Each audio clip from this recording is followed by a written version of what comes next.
काला कुत्ता। एक गांव में एक काला कुत्ता रहा करता था।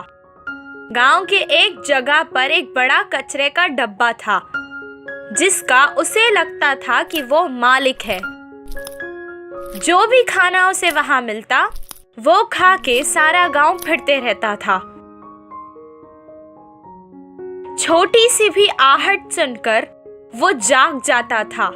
जब कोई दूसरा कुत्ता वहां आता तो वो उस पर भौंक कर उसे भगा देता था। उस कचरे के डब्बे में जो भी खाना था वो सिर्फ उसका था, ऐसा वो सोचता था। दूसरे कुत्ते को तो क्या, कोई चींटी को भी वहां जाने के नहीं देता था। एक दिन उस डब्बे में बहुत सारा खाना फेंका गया था। वो उसे देखकर बहुत लालची हो गया। उस खाने की खुशबू से वहां एक और कुत्ता आया, लेकिन उन दोनों के बीच में लड़ाई हो गई। तभी जोर की हवा चलने लगी।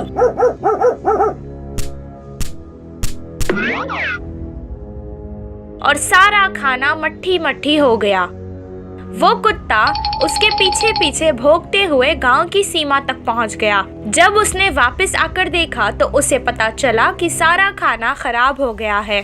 खाना अब ना उसे मिला ना दूसरे कुत्ते को। वो भूखा प्यासा खाना ढूंढ रहा था। जब उसे भी कहीं पर भी खाना नहीं मिला तो वो वैसे ही भूखा बैठ गया। उसे भूखा देखकर एक कौवा उसके पास आया और कहने लगा, दोस्त, इंसान का फेंका हुए खाने को तुम इतना महत्व देते हो, किसी के साथ भी उसे नहीं बांटते। अगर कोई कुत्ता खाने आता है तो तुम उस पर भौंक कर उसे भगा देते हो। तुम्हारी लालच ने ना तुम्हें वो खाना खाने दिया और ना किसी और को। हम कौवों को देखो, हमें अगर कहीं भी खाना मिलता है तो हम सारे कौवों को आवाज देकर इकट्ठा कर लेते हैं। हम कौवों से कुछ सीखो ताकि तुम्हारी जिंदगी सुधर जाए। इतना कहकर वो वहां से उड़ गया। काले कुत्ते को जब भूख लग रही थी तो वो उसकी हर बात सुनने लगा और समझने भी लगा। उस दिन से वो हर किसी के साथ अपना खाना बांटकर खाने लगा। इस कहानी से हमें ये शिक्षा मिलती है कि खाना मिल बांट के खाने से बढ़ता है। दुष्ट लोमड़ी से दोस्ती। एक जंगल में एक लोमड़ी रहती थी। वह एक बार खरगोश के रहने वाले जगह पर आकर जोर से रोना शुरू किया। लोमड़ी का रोना सुनकर आसपास के झाड़ों में रहने वाले खरगोश बाहर आए। लोमड़ी से क्यों रो रहे हो करके खरगोश के प्रतिनिधि ने पूछा। अब मैं क्या बोलूं?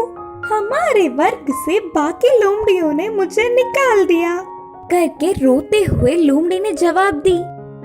वह सुनकर खरगोश को लोमड़ी पर बहुत ही दया आई। तुम्हें क्यों निकाले?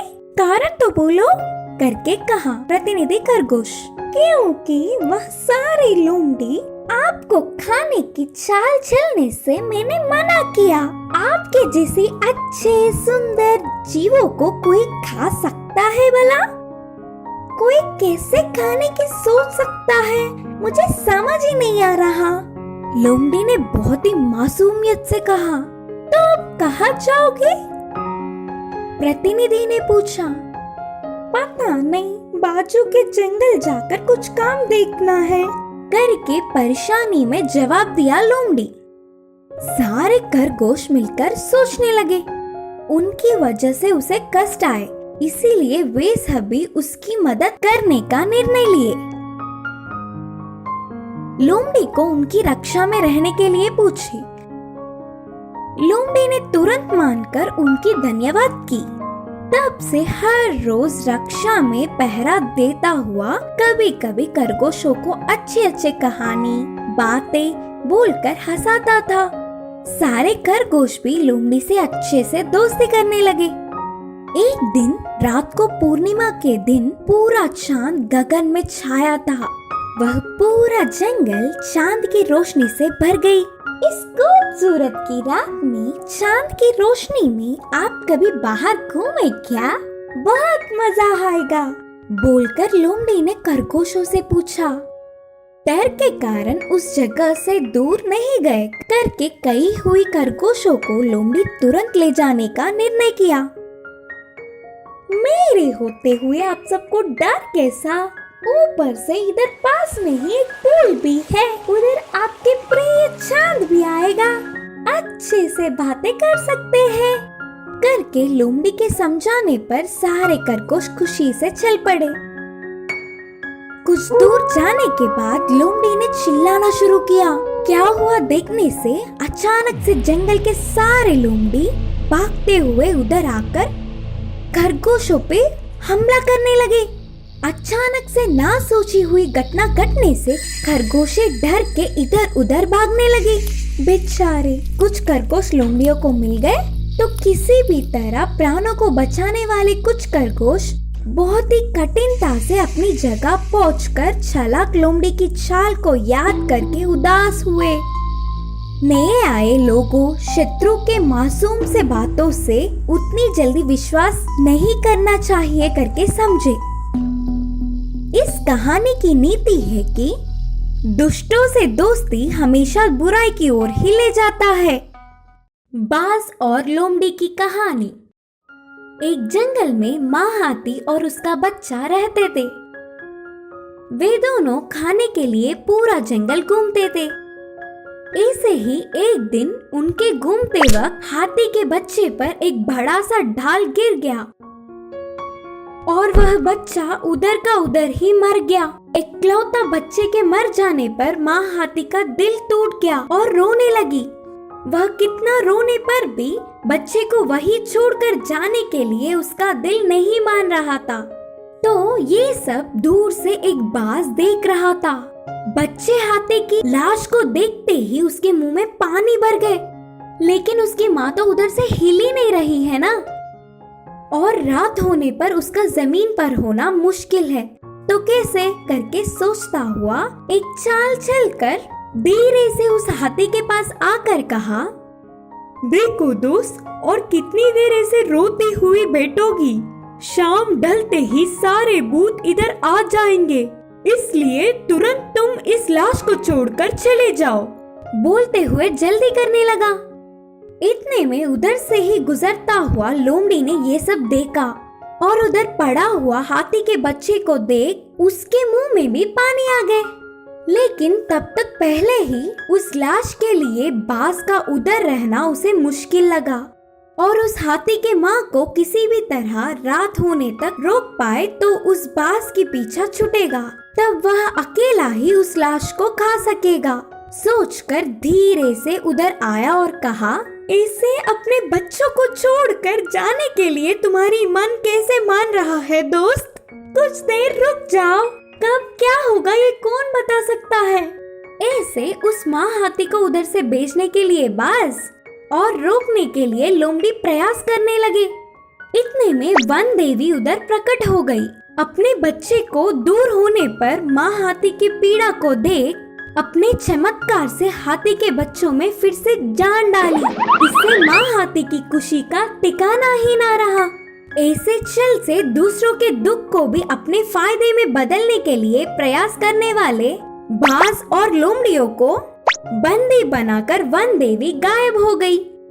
इस कहानी की सीख है कि ये जरूरी नहीं कि लोगों की हर बात में हमारी अच्छाई हो। दो चूहे की कहानी। एक जंगल में दो चूहे बहुत अच्छे दोस्त थे। फिर कुछ समय बीतने के बाद एक चूहा तो वही था, दूसरा चूहा उनके रिश्तेदार के शहर में रहने गया। ऐसे समय ने उन दोनों को अलग कर दिया। कुछ दिन बीत गए। एक दिन शहर के चूहा मेहमान बनकर जंगल आया। कि मित्र को देख जंगल का चूहा बहुत खुश हुआ। हे यार, तुम्हें देखे हुए कितने समय बीत गया। तुम जब से गए तब से तुम्हारी याद करके तुम्हारी राह देख रहा था। मेहमान नवाजी करके पूरी जंगल में उसे घुमाया। फिर उसके घर ले जाकर उसको खाने के लिए कुछ फल, जंगल में मिलने वाले खाने के चीजें देकर अच्छे से मेहमान नवाजी करती है। अरे क्या तुम अभी भी ये सब खा के जी रहे हो? फल पके हुए हैं, क्या खाना ताजी नहीं है? बदबूदार और सड़े तो नहीं है ना? चीची ना, मेरी बात सुनो और मेरे साथ शहर चलो। उधर आज दावत का भोजन कर सकोगे। कब तक ऐसे गरीबी में जीवन बिताओगे? यह बातें सुनकर उस जंगल के चूहे को शहर जाने की इच्छा जागी और उसके साथ ही निकल पड़ा। दोनों चूहे सफर करके शहर पहुंच गए। शहर का चूहा गर्व के साथ उसके रसोई घर में ले गया। घर वालों के पकवानों का भोग देखते ही जंगल के चूहा खुशी से उछल पड़ा। तरह तरह के ताजे फल, ब्रेड, एक तो क्या अनेक प्रकार के थे। तुमने सच कहा मेरी यार, यह सब देख के मुंह में पानी आ गया। इतने प्रकार के तो मैंने मेरी जिंदगी में नहीं देखा। पहले खाना कहाँ से शुरू करूँ करके चारों ओर देख रहा था। चूहे खाने के समय पर अचानक एक भयंकर शोर सुनाई दी। वो शोर कैसा? घर के कुत्ते आ रहे हैं, जल्दी छुपो बोलकर शहर के चूहा एक बिल में घुस गया। उसके पीछे पीछे जंगल का चूहा घुस गया। और कितनी देर वह ऐसे ही आते रहेंगे। वे देखने से पहले हम जितना चाहे उतना खाना लाकर इस बिल में रखकर आराम से खा सकते हैं। यह सुनकर जंगल की चूहा डर के दावत का भोजन करने से अच्छा तो शांति से जो है वही खाना। फिर तुरंत जंगल की ओर लौट गया। इस कहानी की नीति यह है कि भागकर दूध पीने से अच्छा तो खड़े होकर पानी पीना है।